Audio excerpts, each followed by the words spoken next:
எங்கள் வாழ்வும் எங்கள் வளமும் மங்காத தமிழ் என்று சங்கே முழங்கு. எங்கள் பகைவர் எங்கோ மறைந்தர், இங்குள்ள தமிழர் ஒன்றாதல் கண்டேங்கிற பாரதிதாசனுடைய வரிகளை உறக்க சொல்றது நீங்க எல்லாம் காதை பிடிச்சிக்கணுங்கிறக்கா இல்ல, கொஞ்சமாவது குளிர் போகுதான்னு பார்க்கிறேன்.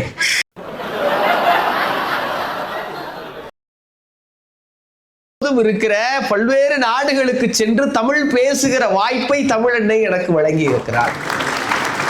அப்படி எல்லா மேடைகள்லையும் போய் முதல்ல நான் சொல்றது மிகவும் மகிழ்ச்சியாக இருக்கிறது அப்படின்னு. ஆனா இந்த மேடைக்கு வந்த உடனே மிகவும் குளிர்ச்சியாக இருக்கிறது அப்படின்னு சொல்லணும்னு தோணும். உள்ளூர் வாசிகள்லாம் பாதுகாப்பு உபகரணங்களோட இருக்கீங்க, வெளியூர்ல இருந்து விவரம் தெரியாம வந்து வாட்டர் பெட்டு கேள்விப்பட்டிருக்கேன்.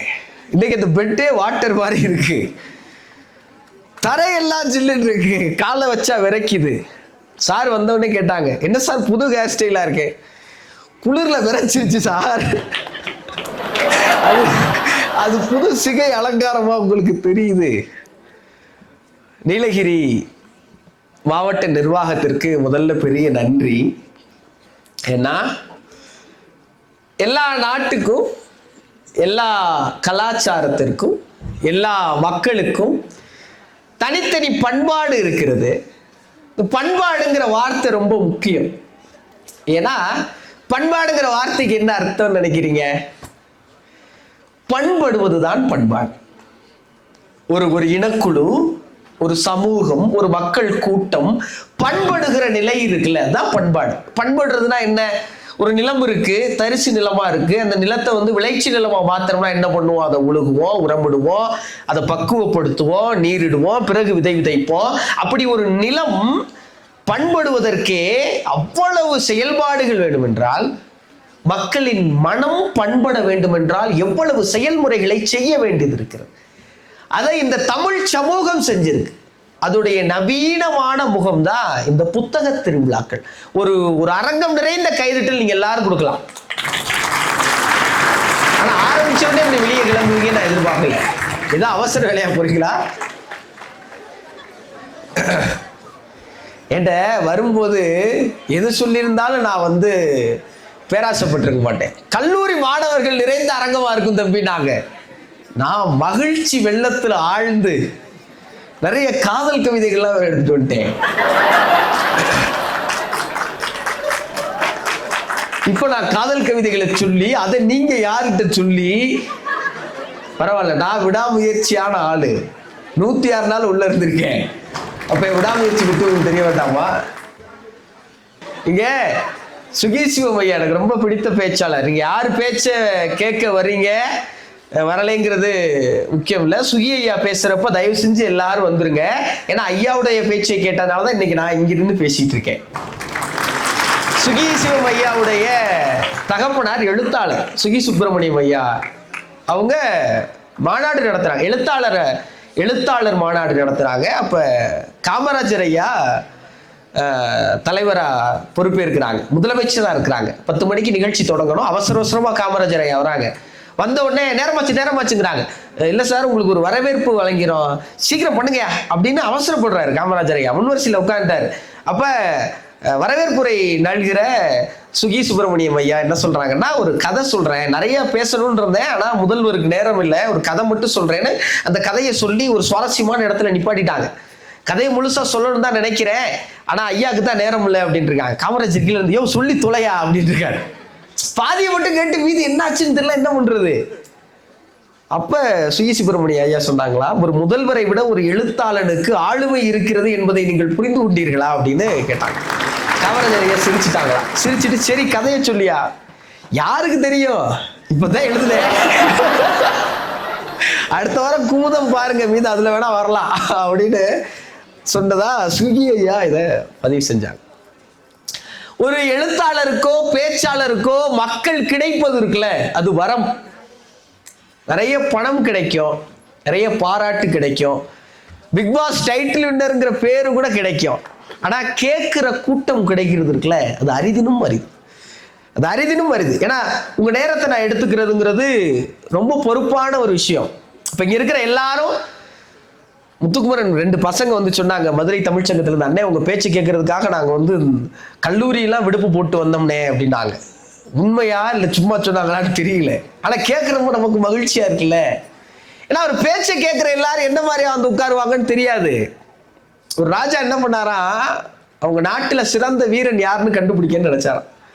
அதை நினைச்சு ஒரு பெரிய போட்டி நடத்தியிருக்காரு. ஒரு பெரிய குளம், இந்த கடைசியில இருந்து அந்த கடைசி வரைக்கும் குழி வெட்டி குளம் அமைச்சு விஷப்பாம்பு முதல விஷ செடி இதெல்லாம் போட்டு அறிவிப்பு போடுறாரு ராஜா. இந்த குளத்தை யாரு நீந்தி கிடக்குறீங்களோ அவங்களுக்கு 100 ஏக்கர் நிலம் தர்றேன், அது வேணாம்னு சொல்லிட்டு 1000 ஆடு தர்றேன், அதுவும் வேணாம்னா என் பொண்ணே தர்றேன் அப்படிங்கிறார்.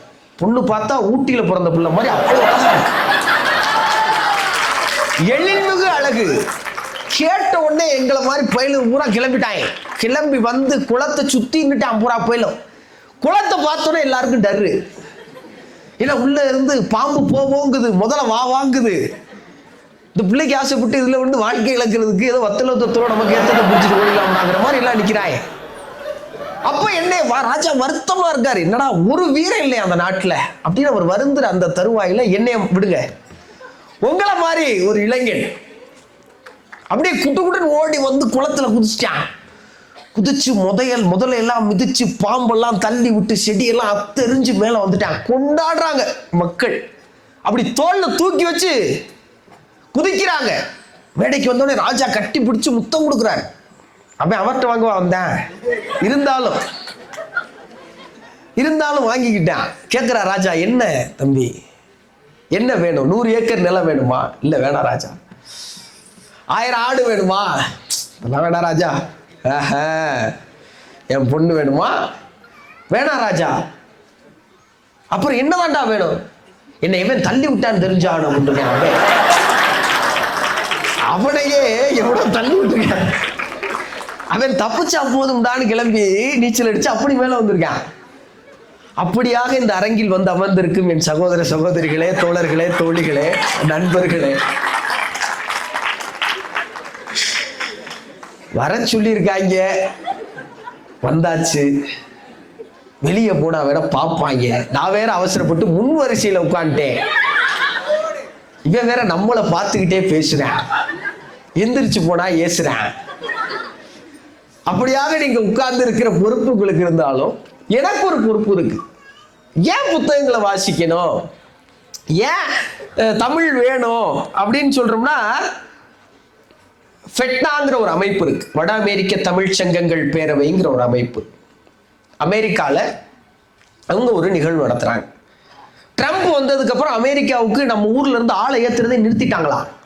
நல்லதுன்னு வைங்க. நம்மளை கூப்பிடுறாங்க, வாங்க தம்பி முத்துக்குமரன் நீங்க வந்து பேசணும். நானு நக்கீரன் கோபால் அண்ணே, நம்ம பரிதாபங்கள் கோபி சுதாகர் அண்ணே எல்லாரும் கிளம்பி போறோம் ஒரு ஆவலோட. போனா அந்த வீசா எடுக்கிற வெள்ளைக்காரர் இருக்காரு. ஒரு வெள்ளைக்காரரு, ஒரு வெள்ளைக்கார அம்மா. பார்த்தோடனே தெரிஞ்சிருச்சு அந்த அம்மா சிடு மூஞ்சி, இவர் கொஞ்சம் அப்பா வேணும். நானும் சுதாகரனும் விவரமா இந்த பக்கம் வந்துட்டுக்கிட்டோம். கோபி என்ன அந்த அம்மா கிட்ட போயிட்டார், ரிஜெக்ட் ஆகி அப்பா மறுபடியும் ஓகே ஆகி வந்தார். அவரு who are you அப்படின்னார். I'm a Tamil orator. I will speak about our culture, our language and motivation. And what did you participated in? I won Big Boss title in last season. Oh, Big Brother அப்படின்னார். Yes, I am big fan. Enjoy. உடனே குத்து குடுத்தாங்க.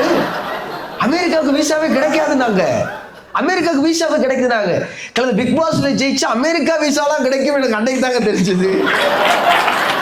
அங்க அமெரிக்கால போனா ரேலியில பேசி அங்கிருந்து மினியோபாலிஸ்ல இருந்து நியூயார்க்ல இருந்து சிக்காகோல விவேகானந்தர் பேசின இடத்தெல்லாம் போய் பாப்பேன்னு கனவுல கூட காணல. அங்கிருந்து சிக்காகோல இருந்து ஹூஸ்டன் இருந்து டாலஸ் 7 ஊர்கள்ல போய் பேசி, இங்க 1 மாசம் இருந்தா என்ன சம்பாதிப்போனா அதை ஒரு 20 நாள் சம்பாதிச்சுட்டு செழிப்பா நானும் அமெரிக்கா போயிட்டு வந்தேங்க அப்படின்னு அமெரிக்கா வீசாவோட திரும்பி வந்தேன். இது எல்லாத்தையும் எது கொடுத்துச்சுன்னா தமிழ் தான் கொடுத்துச்சு. இது எல்லாத்தையும் எது கொடுத்துச்சுன்னா வாசிப்பு தான்.